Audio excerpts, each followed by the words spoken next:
What is up, everybody? Welcome into this week's episode of It's Called Football on the Vendetta Sports Media YouTube channel. Jackson Fyda, Jerry Walker, as always, here to touch on some Premier League action. Mostly, we've had the international break, then we had FA Cup this past weekend, the quarterfinals there, which is where we will start. But then there's midweek matches this week, which we will talk about in the Premier League. Then we'll have another episode out later this week to preview the weekend's matches because there are some fun ones there. But before we do that, Jackson, how are you doing this Monday night? I'm good. We get Prem tomorrow, so that's fun.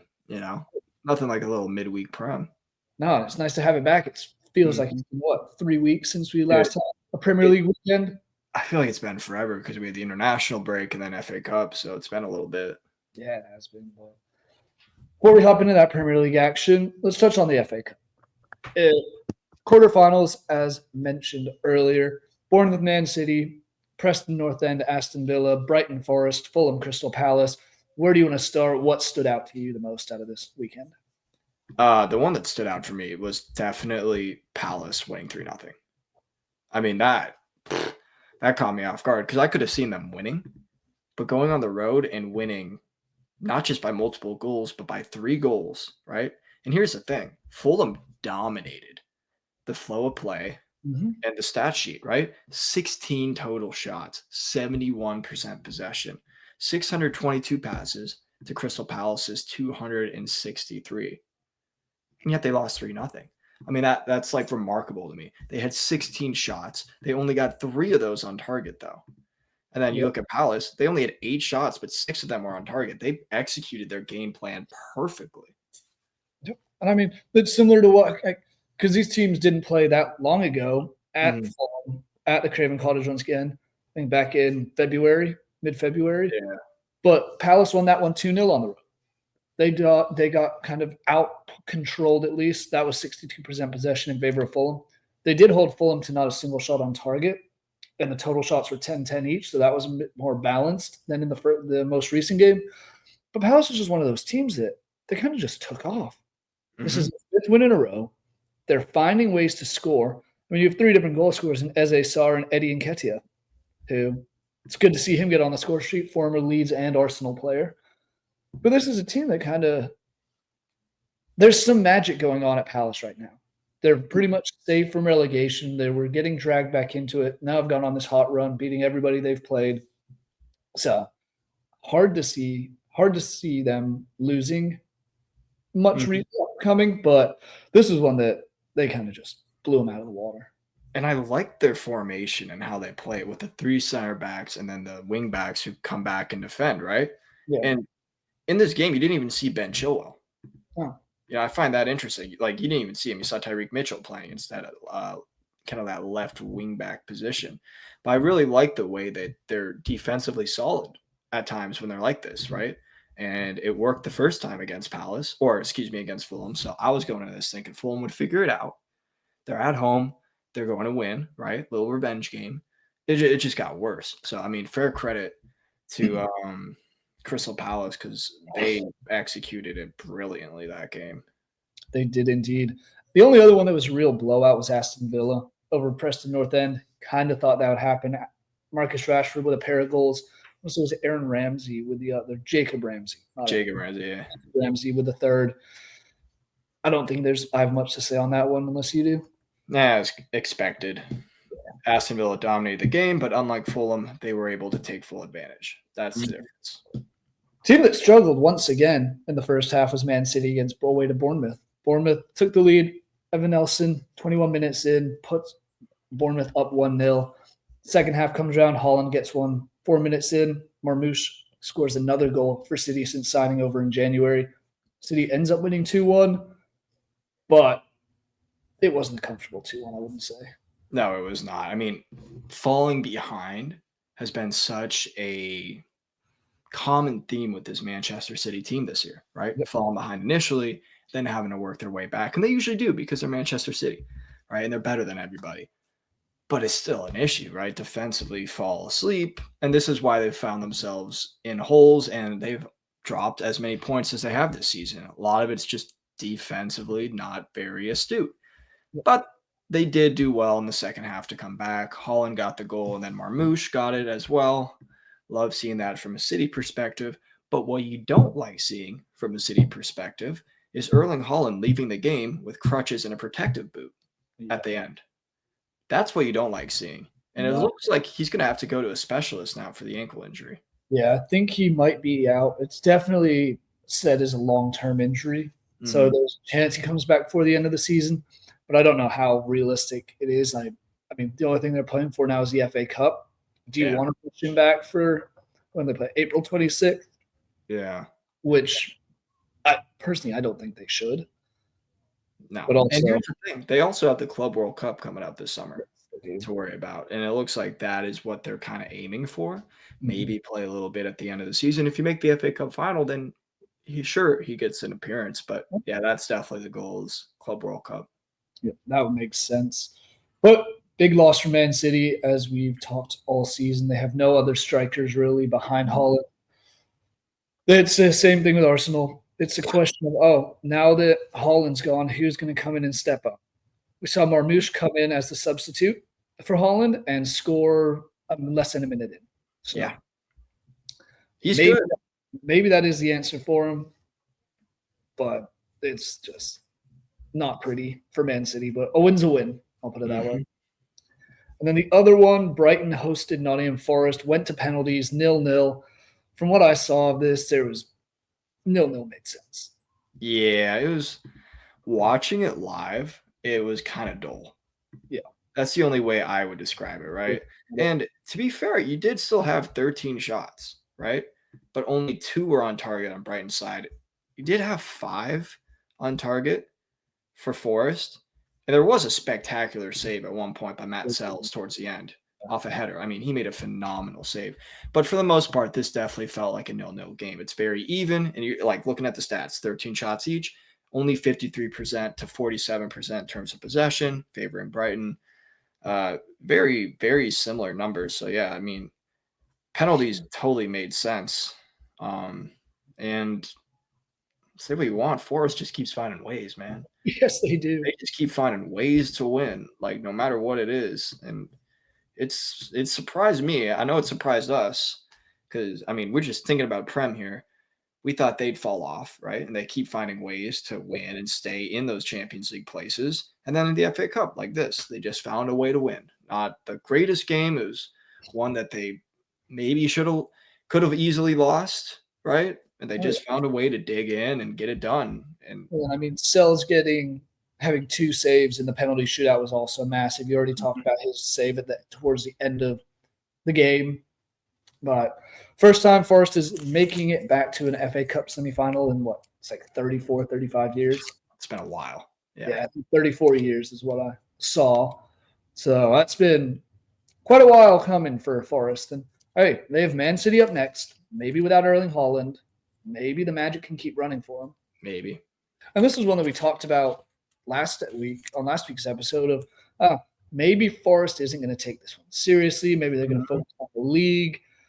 They still found a way to win. Yeah. Whether they focused on it or not, they did start a little bit of what seemed like more of a second string team at times, or second string players. Obviously, Chris Wood didn't play, and that's really the big one. Alanga came on late. Callum Hudson-Odoi came on in the second half as well. So they did start some of these other players and grinded out a win. Mm-hmm.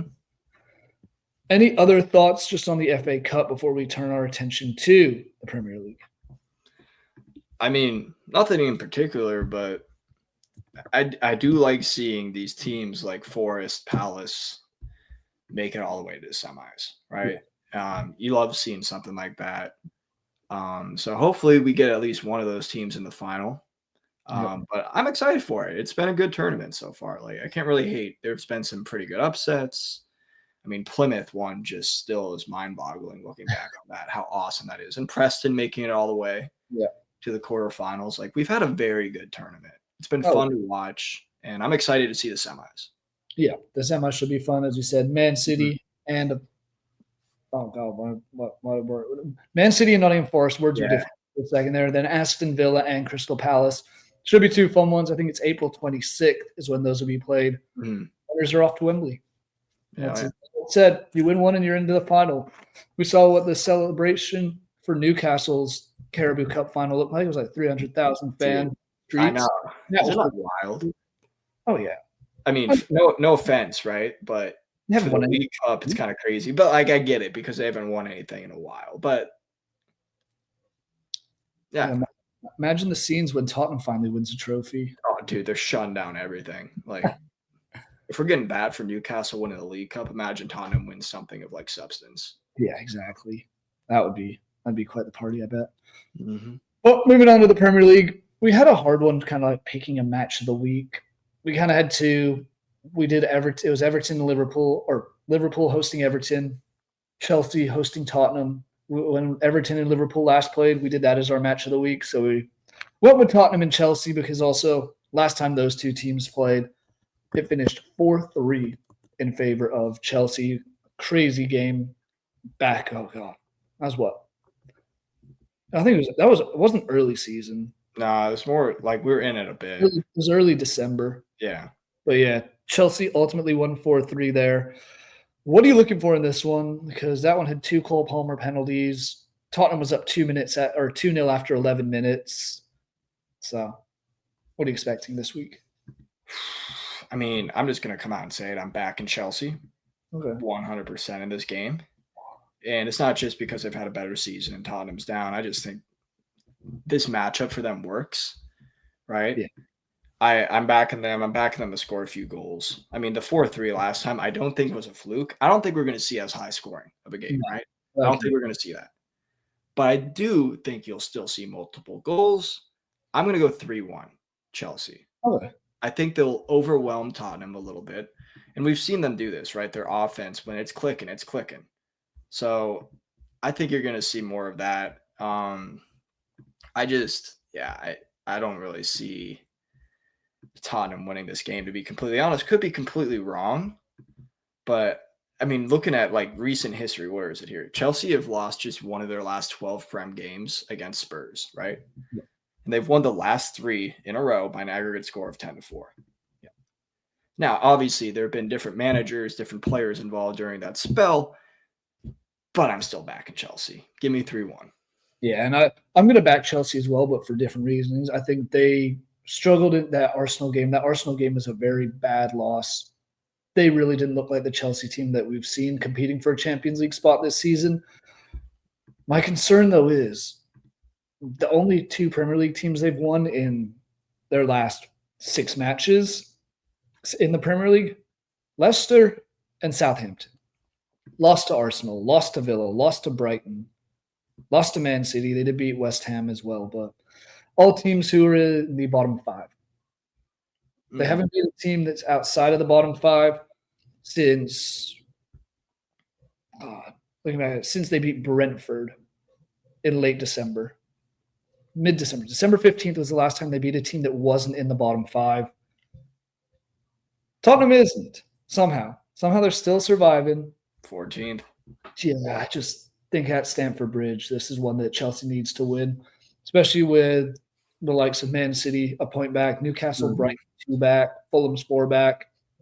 This is a big one for the Blues, and I think they will get it done. Yeah. I'm leaning 2-1. I think this will be a very grinded out game, a little nervy. Cole Palmer may take something special for him. Because on the other hand, Tottenham have looked terrible recently. They've 1 win in their last 5, and that win came against AZ Alkmaar in the Europa League. Mm-hmm. Otherwise, same sort of thing. They beat Ipswich, they beat Man U recently, or recent-ish, but it's not been a good run for Tottenham at all, and I think it continues it in Chelsea. Yeah, I agree. As far as the other one goes, Liverpool-Everton, it is the Merseyside derby, so anything is possible. I just don't see it happening. No, I don't. Last time, that crazy end of the game where Tarkowski scored that crazy goal to equalize. Dude. That was insane. Yeah. I don't think it'll go the same way as it did at Goodison Park when they head to Anfield. No, I'm with you on that. I think what happened at Goodison Park was more so because it was at Goodison Park. Yep. And it was the last Merseyside derby being played at Goodison Park, right? I think that brought that magic with it where you get that late Tarkowski equalizer, you get the fans riled up. Like it was perfect. It was still a tie, but I mean, it's still like perfect, right? It's a great send off for this team to have where you're going up against an insanely good Liverpool team and you get a point out of it. Oh, yeah. I mean, But this one is going to be different. I just don't see any way that Everton finds a way. To be honest, I mean, teams struggle at Anfield already.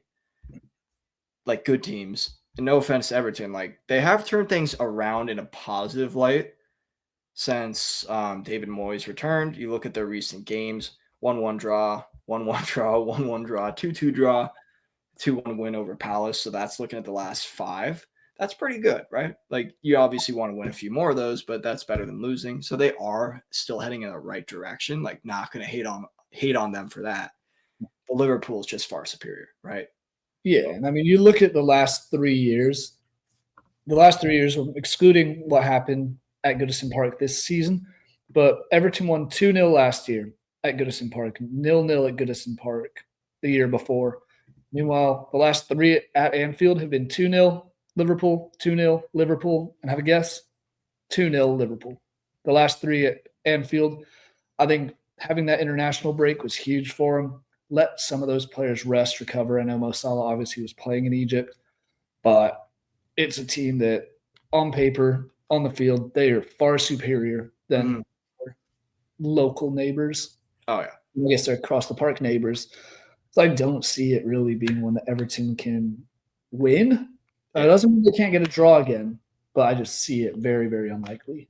Yeah, this has been a recent theme here of a 2-0 victory for Liverpool over Everton at Anfield, and I think that's where I'm leaning here. I think 2-0. Yeah, I'm thinking 2-0 as well. I could see Everton maybe getting one, but I think if they do, Liverpool will get 3. I think it'll be a 2-goal difference no matter what. Trending wise, it says, hey, you go 2-0 in this one. So we shall see. That one is the afternoon game, 3 p.m. Eastern time on Wednesday. As it is one of those weird ones where it is Tuesday, Wednesday, Thursday this week. Chelsea Tottenham is that Thursday afternoon one at the same time. Mm-hmm. Couple other matches we're going to go into a bit. This might be a little bit shorter of an episode than you guys are used to. Yeah. I mean, look at the time right now, bro. Compared to like usually we're still going over game recaps for the next 13-ish minutes. Yeah. And I mean, hey, we'll have a longer episode on Friday. Mm-hmm. That'll be more of your standard scheduling, but yeah, we'll be back then. It's also like some of the matches this week just aren't that interesting. Like, like looking ahead, nothing really like jumps out. The other ones that I do want to talk about just because of the possible implications, Brighton and Aston Villa. I'll start there. That's a curious one for me. Mm-hmm. I really don't know what to expect because Brighton, 2 points back of a Champions League spot. Aston Villa, 2 points back of Brighton. It's very clumped in that 4-5, really even. Yeah, that 4 through 9 is separated by 6 points. Mm-hmm. A lot to be played for. This is one that it's a 6-point swing. Aston Villa has won 5 on the bounce. Bournemouth have dropped or lost points in the last 2 after winning a few in a row. Where's your head at? What players are you expecting to make a difference here? What's your kind of thought on this game? See, this one's tough, right? I was struggling when thinking about who I think is going to win in this. And had they not just suffered that penalty defeat, I would have been all in on Brighton, right? Because that would be 8 games without a defeat ever since that 7-0 drubbing. Yep. Most of which were wins. Forget the exact number at the top of my head. I want to say 5 or 6 would have been wins if they had, won over the weekend. Had they won, they had won 6 in a row before drawing with Man City and then losing with Brighton. So it would have been 7. Yeah. So it would have been, yeah. So, I mean, insanely good form that they're in right now. Oh, yeah. I'm still going to lean them. Okay. But I'm not confident, right? Like, I'm still going to lean them. They're at home. They're coming off of the defeat this weekend. I think that's going to motivate them. What I am concerned about is the quick turnaround time, right? You just have that game. Suddenly you got to go on Wednesday and have another game. Villa's got more rest. But maybe because they're able to get a game in as well. Villa did play over the weekend as well. You're so right. I totally forgot that they just played. But it's also they played Preston North End. That game was pretty open from the get-go. They didn't have to go 120 minutes. They didn't have to go to penalties and just the drag of that. Just saying that one, but oh no, you're totally right. I mean, it still negates my point completely that I was on there because I just completely spaced that. That game was just forgettable. It was. That's why I just totally forgot about it. And everyone went into it like, all right, Villa's going to win this one. But I mean, nonetheless, I'm still backing them, right? I'm still backing Brighton. I stand by that point. Quick turnaround for both teams, so we'll see how they both deal with that. But I'm going to back Brighton at home. They are ahead in the league table right now, which is still somewhat surprising. But I think they're going to try to hold on to that, and I think they're going to get all 3 points. I think it's going to be close. I'm going to go 2-1. And I could easily see Villa winning. Something in my gut is telling me that this Brighton team is going to continue their good form in the Prem. Because even though they lost to Forest, they tied, right? They tied a team that is in Champions League qualification spot right now. That's a good result. So I think they'll continue that into this game. I think they'll get a 2-1 win. Oh, I like that. I like the 2-1 shout. I'll tell you my pick in a second. But Aston Villa, they've been hot. They've been just as hot in recently. They've lost once since the beginning of February. I guess technically twice. They lost on the first day of February, 2-0 to Wolves. Since then, have only lost to Crystal Palace, had a couple draws, but won some games, have the Champions League going. And that's kind of where I'm curious to see where this goes. Mm-hmm. Brighton have a crazy schedule the next week. Or Aston Villa. Away to Brighton. Home to Forest so the Brighton game is the 2nd, which will be Wednesday. Away to home to Forest on Sunday, I believe. Yeah, Saturday or Sunday. Then at PSG next week. That's a very hellish schedule, and I think if they're going to drop points, or if they have their chance to win, I think this will be the easiest one for them. And they have the hot streak. They have been on fire recently. I'm taking Aston Villa to win 2-1 only because I think their players are kind of getting in that mindset of, okay, now it's serious time. We're racing to try and get a European spot again this year. We have PSG, who looked like the best team in the Champions League so far. Yeah. We've just won our quarterfinal match in the FA Cup. It's time to keep the game rolling and keep going, and that's why I'm taking Aston Villa. Fair. I think no matter what, I think you'll see a good game. Oh, These are two very good teams, semi-even. I think Villa's probably got a little bit more talent, but Brighton's been overperforming a little bit, so I'm really excited for this one. Yeah, I mean, when they played last time at Aston Villa, it was 2-2, and I think Brighton had an 81st minute equalizer to steal a point. So if it's anything like that, which it very well could be, we could be in for a treat. Last one we're going to go in depth about that. I don't think this is going to be a very exciting match. No. It never is when Man U plays. But Forest has at least been fun to watch, and after their penalty delights, they may be feeling confident at home against Man United. Forest won 4 straight. Man U's won 2 on the bounce, undefeated in their last 4. But those wins came against Real Sociedad and Leicester. They did have the draw with Man U and a draw with Real Sociedad in the first leg, but it's just not quite the same. No. What are you expecting? Like, I think Forest wins this one. I don't think it's comfortable, but I think they grind out like a 1-0 victory. See, I'm going 2-0, but they're both late goals. Okay. I think it's going to be 0-0 until maybe 78th-ish minute. Goal, and then you see another one follow a few minutes later. I think that's what it'll be. Eventually, they'll be able to break down Man U, score a goal. I don't know, maybe a set piece, maybe something scrappy, I feel like. And because of that, Man U is going to open up a little bit. They try to get back into the game. That's when Forrest hits them on the counter. That's when they polish out the game 2-0. That's what I see happening. But no matter what, I just don't really think Man U is going to win this one. No, I don't either. I don't trust their defense nearly enough. And sure, Højlund started scoring again, but kind of. Right? And they did win 3-2 at Old Trafford. So I think if they win this, it'll be the first time they beat Man U twice in one season since 91-92. Yeah, this is a historic year. And yeah. I will say, Chris Wood is questionable for it. He was out with a thigh injury over the weekend. That's why he wasn't even in the lineup. So that's a big loss. But you look at Man U's injuries. Ahmed Diallo's out. Kobe Mainu might be out. Lisandro Martinez could be out. There's a lot of players missing from this Man U team. Luke Shaw once again is injured. But I think injuries aside, Forest has been the better team this year. They're the better team in red. They will be wearing red most likely because since they're at home, I'm taking Forest. I'm taking them 2-0 as well. Yeah. Oh, no, I said earlier. What am I talking about? With the 1-0, yeah, one of those days. This is right. I totally forgot if Villa played in the FA Cup. So yeah, this is what happens when we do a late-ish night show on a Monday. Yeah. What time is it there for you again? It's 10:30, so it's not that late. But, yeah, 8:30. I don't know. I'm gonna go on a slight tangent here, but do you prefer doing the late night shows, or because we've had some early shows? Dude, not the early. The early ones we always think are a great idea. And we did one at like 6 a.m. once. Yeah. 6:30, something crazy. No, dude, that sucked. And I was just not awake for it. There was no energy. We did not want to be there. And I remember coming out of that, we were both like, yeah, we can't do that again. Yeah. I did it, but at what cost? Yeah, literally. No, late night any day of the week. Oh, 100%.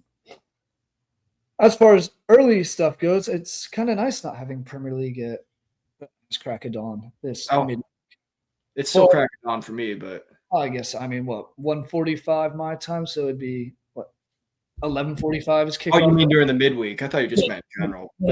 Savings. I don't know why my mind went there. Yeah, no, you're good. Yeah, no, like midweek fixtures are honestly fun because they're right in the middle of the day. I know I'll be at work. So I'm excited to have it on. Gives me something to watch. If you have classes, I'm sure you wouldn't be following at all if you're in class because we've never done that. Dude, never. Luckily, my class is at 6, so there you go. I'm chilling. I just gotta go to the gym before and then just plop on the couch. Oh, absolutely. We'll start with the first game tomorrow. 2:45 Eastern Time. Arsenal hosting Fulham. Battle of London teams. I'll let you go first as Arsenal are your team. Who you got? Does Arsenal yeah, no, I'm going Arsenal in this. I do think, like, obviously we're still down a goal scorer, right? Like a true natural goal scorer. And that part sucks, right? I'm still mad that we didn't get someone over the winner, but besides the point, I'm still feeling good heading into this game. I think we're the stronger team. I think we'll find a way. I like how Marino's playing up there. Yeah. He does the job, right? He's not, you can tell he's not a natural striker, but he is able to hold the ball up. He actually makes pretty good runs. He is wicked in the air. So I do feel more confident now than I did, previously when we were like, all right, what's going to happen now? But yeah, going back to this, I'm taking Arsenal. I feel good. We're at home. Had some time away. I think we'll be good. I'm going to go 2-0 in this. I think it'll be not like an easy win. Because again, Fulham's they've got some dudes, right? But I trust our back line. And I think we'll be able to get 2 goals in. And I think Fulham, I don't think they're really missing anybody. Nah, not really. No. But I mean, there's a big break for Arsenal potentially. There is talk that Arteta did say Bukayo Saka is fit and will come off the bench at some point. So that's return to training, which is great. Yeah.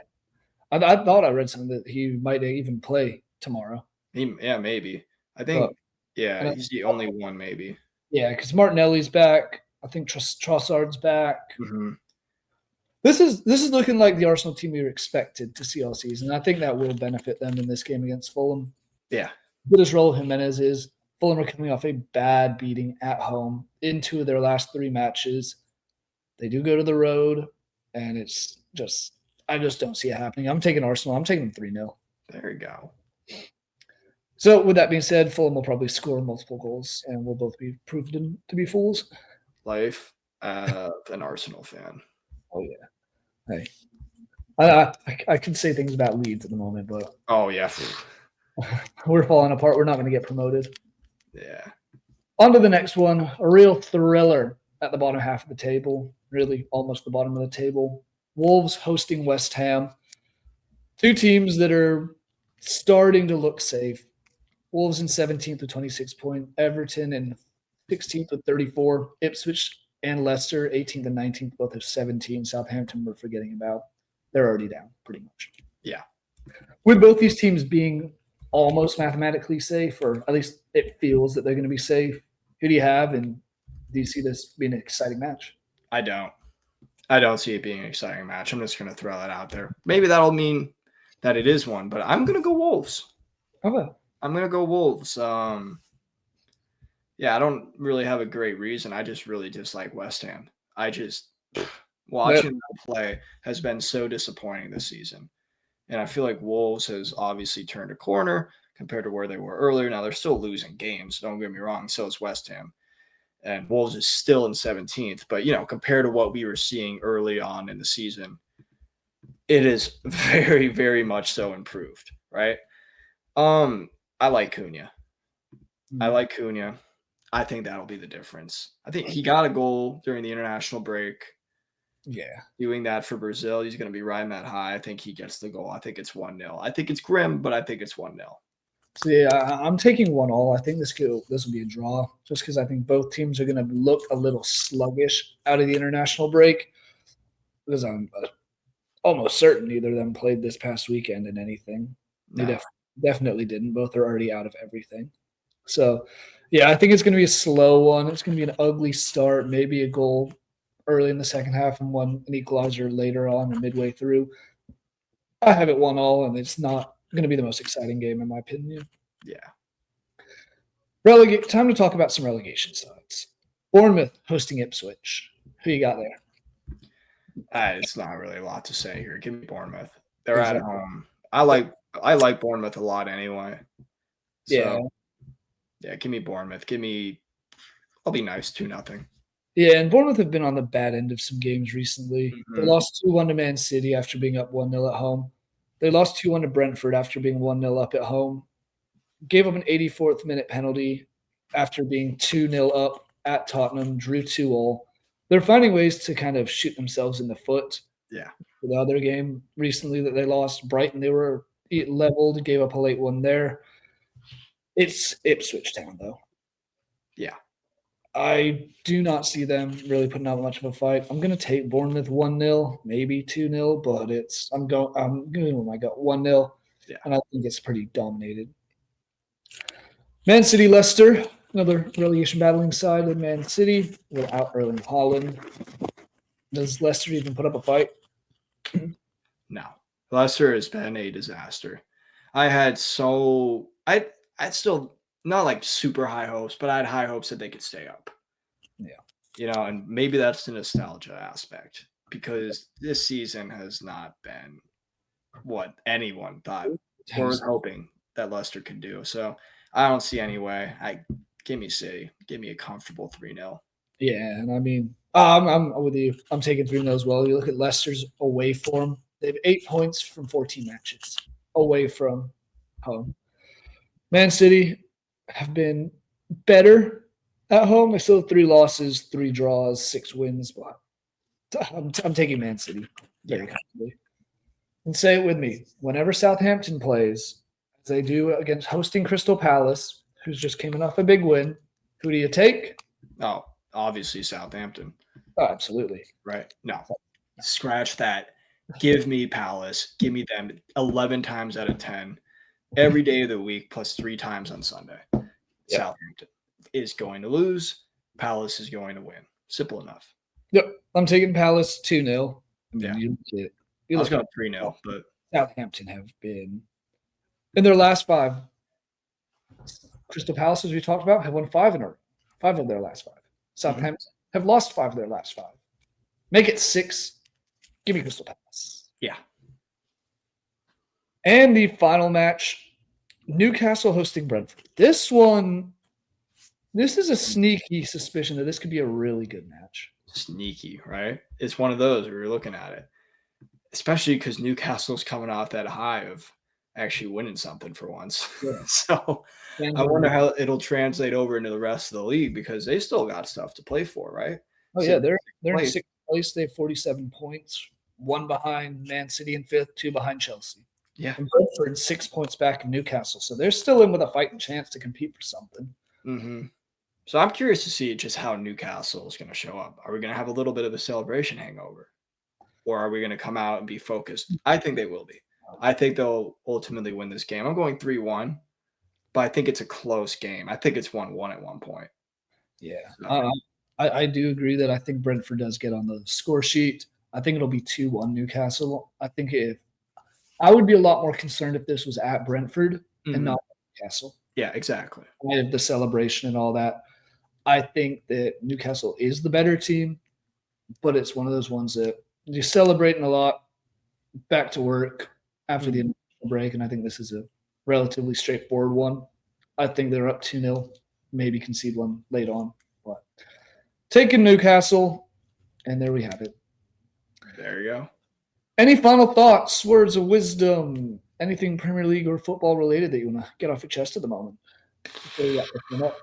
I mean, I'm just shocked we're done 35 minutes. I feel like usually we find something to carry us through, but let's see what we can go on a tangent about. So I would say March Madness, but that's the next episode. Yeah. Other ones, I guess, it just hasn't been that much exciting title races going on at the moment. I guess La Liga. Yeah, I guess the league. I'm looking at Serie A. Pretty good. Serie A Inter's over Napoli by 3 points at the moment. Yeah, Serie A maybe. Serie A is a weird one. And I guess we have the Coppa Italia final this week. Oh, no, not the final. Semi-final. Empoli and Bologna, and then AC and Inter. Are they doing this in Saudi Arabia as well? That's a good question. I know, obviously, Coppa del Rey. I'm pretty sure Coppa Italia at some points. Yeah. Let's see here. Sadly, we don't get Inter Napoli before the end of the season.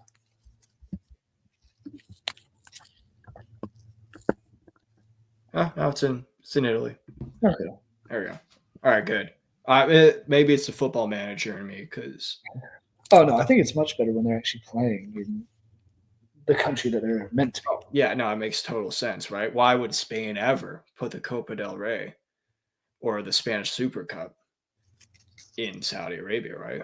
Oh, no, it's the same reason. Why would they ever play a regular season match in the U.S.? Mm-hmm.